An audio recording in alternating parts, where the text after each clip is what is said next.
মসজিদে ঢুকেই 2 রাকাত সালাত। কাতাদা রাদিয়াল্লাহু তাআলা আনহু বলেন, রাসূল সাল্লাল্লাহু আলাইহি সাল্লাম বলেছেন, ইযা দাখালা আহাদুকুমুল মাসজিদা ফালা ইয়াজলিস আইয়ুসাল্লি রাকাতান ক্বাবলা ইশাল্লি রাকাতান। তোমাদের কোন ব্যক্তি মসজিদে প্রবেশ করলে সে যেন 2 রাকাত সালাত আদায় না করে না বসে, সে যেন 2 রাকাত সালাত আদায় করে তারপরে বসে। হাদিস বুখারী মুসলিম। এই সালাত সময়ের সাথে নির্ধারিত নয়। সূর্য মাথার উপরে থাকে, সূর্য ডুবতে যায়, সূর্য উঠতে যায়, এর সাথে কোনো সম্পৃক্ত নেই। এটা হলো মসজিদের হক। মসজিদ হচ্ছে আল্লাহর, আল মাসাজিদু লিল্লাহ। আল্লাহ বলেছেন আল মাসাজিদু লিল্লাহ, মসজিদ হচ্ছে আল্লাহর ঘর। যার কারণে মসজিদে সালাত হবে, মসজিদে আসতে হবে, মসজিদের কথা হবে, মসজিদ নির্মাণ করতে হবে স্বার্থ ছাড়াই, কোনো প্রকার স্বার্থ হবে না। আমি আর আপনি বুঝতে না পারলে আল্লাহ কিন্তু বুঝতে পারছেন। কাজেই একমাত্র স্বার্থ ছাড়াই হবে মসজিদ।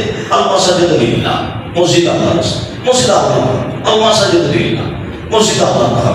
তা আল্লাহর যে ঘর, আপনি এমনি বসবেন, অনুমতি নেন তাহলে ঘর আমার কাছে, তো অনুমতি কি বলবেন যে আল্লাহ আপনার ঘরে বসতে চাচ্ছি?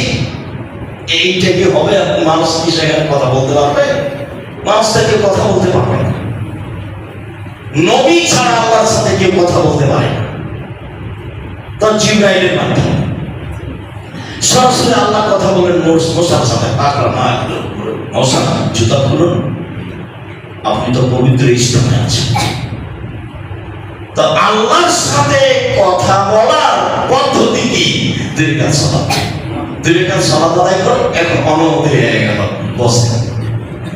মসজিদে ঢুকে বসে পড়া নেহায়েত অন্যায়। যদিও ভারত, বাংলাদেশ, পাকিস্তানের শতকরা 95 জন মানুষ মসজিদে ঢুকে আগে বসে, তারপরে 2 রাকাত সালাত আদায় করে। জাবের রাদিয়াল্লাহু তাআলা আনহু বলেন, আতাইতুন নবী সাল্লাল্লাহু আলাইহি ওয়াসাল্লাম ফিল মসজিদ। আমি একদা আমার প্রয়োজনে নবীর কাছে আসলাম, তখন তিনি মসজিদে।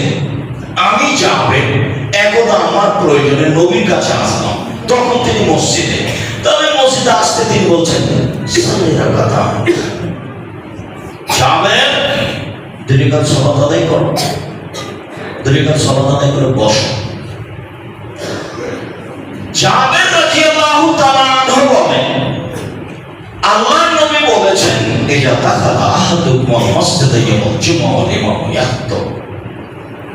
শোনো পৃথিবীর মানুষ, তোমাদের কেউ যদি জুমার দিনে মসজিদে ঢোকে, যখন ইমাম খুতবা দিচ্ছেন, খুতবাটা চলছে, চলাকালীন কেউ যদি তোমাদের মসজিদে ঢোকে, ফালিসাল্লি রাকাতান ফালিতাসাব্বাহ, সে যেন 2 রাকাত সালাত আদায় করে আর সংক্ষিপ্ত করে। তার মানে খুতবা চলাকালীনও 2 রাকাত সালাত আদায় করতে হবে, বুঝতে পাবে না।